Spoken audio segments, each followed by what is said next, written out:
The premise of Eat Up is a very simple one.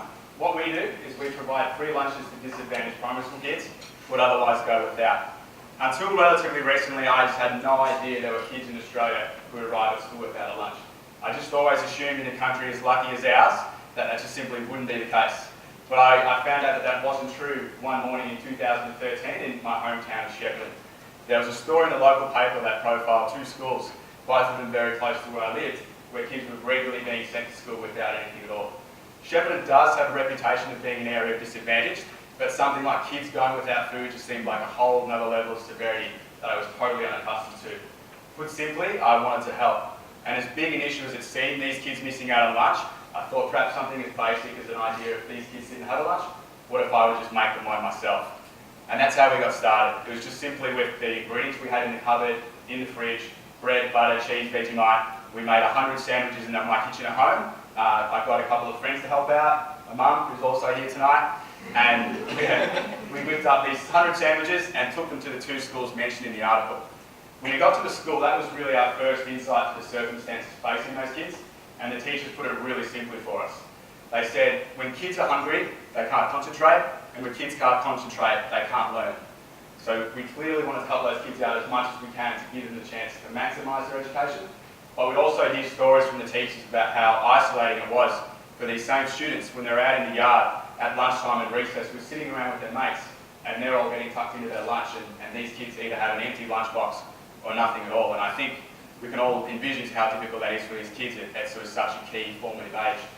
We'd also hear stories directly from the teachers about the efforts they would go to make sure that this wasn't the case for the kids. So these teachers, such was their genuine care for their students, that they would regularly take it upon themselves to make lunches every day for these kids. They were making sandwiches during their lunch break. They would spend their own money buying the ingredients. Some of them had secret tabs to their canteen. And even on occasions, these teachers would give the kids their own lunch so they wouldn't miss out. We wanted to support those teachers just as much. They should be given the opportunity to do what they do best, which is teach those students. We heard back pretty quickly from those two schools after we dropped off that first 100. That was really our first insight that we had to try and find a sustainable way to do this. And at the same time, I wanted to learn more about kids going hungry and learn about the issue. As I said, I firstly assumed it wasn't happening at all, and when I read about this in Shepparton, I thought it was just isolated. But shortly after, I came across a Food Bank Australia statistic that detailed that 1 in 8 Australian kids arrive at school hungry every day. In addition to that, 82% of teachers say their job is far more difficult when there's a hungry child in the classroom. So not only is it directly impacting that hungry child, but indirectly the other kids in that classroom too. So not only does the model have to be sustainable, we had to create something that was scalable as well. How we've gone about doing that is sourcing as many donations as we can from food companies. So for example, we get fruit cups from SPC, muesli bars from Joy Foods, margarine from Peerless Foods, we get Vegemite from our volunteers. We also source equipment like cling wrap and gloves.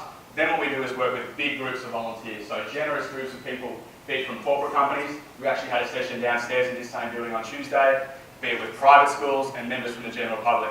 What we do then is we deliver the sandwich they prepare fresh to the schools we support before the schools then freeze them on site at the schools.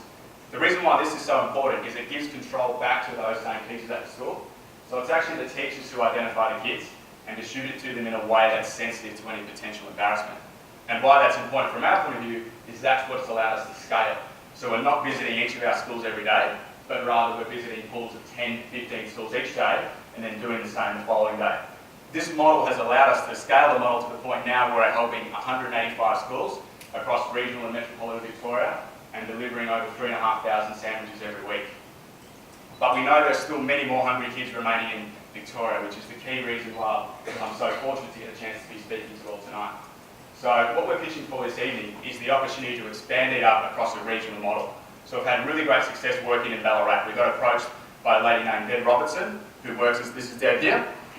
Deb's a part of the local Rotary Club in Ballarat. She contacted me and said simply, how do I bring Eat Up to my hometown? I know there's hungry kids here, how do we do it? Deb was also a former teacher at Ballarat Grammar School. So simply we connected Deb's Rotary connections with the connections at Ballarat Grammar, whereby the students at Ballarat Grammar give their time. It takes 1 hour for roughly 20 students to make the 600 to 800 sandwiches that are needed locally before Deb and her Rotary Club teammates deliver the sandwiches to the schools locally. It's very, very manageable. It only takes an hour for the Ballarat Grammar School students, couple of hours for Deb, and where we come is we connect them with the relationships in terms of food and the equipment. So what we'd like to do tonight is to try and fundraise $15,000, which will allow us to create a how-to guide essentially for these regional areas. So it'll be a series of videos, a digital document and a hard copy guide that details all the steps of how the other regional areas can get Eat Up started in their own hometown. We get approached by so many areas, be it Horsham, Waterville, Colac, Swan Hill, Mildura, Wangaratta, Albury-Wodonga, all asking that same thing. This guide will give them that opportunity to start Eat Up where they live. In addition to the $15,000, every $3,000 that we raise this evening will allow us to activate a new area that we mentioned. So I've listed 8 to 10 for you there. So there's a lot more areas remaining yet. We're confident of how far we can get to from here. So please help us this evening. If you do so, we can all feel really satisfied in the work that we do, and when you're all eating your lunch tomorrow, you can be really proud knowing that you've helped provide a lunch for a child who didn't have one today. Thank you.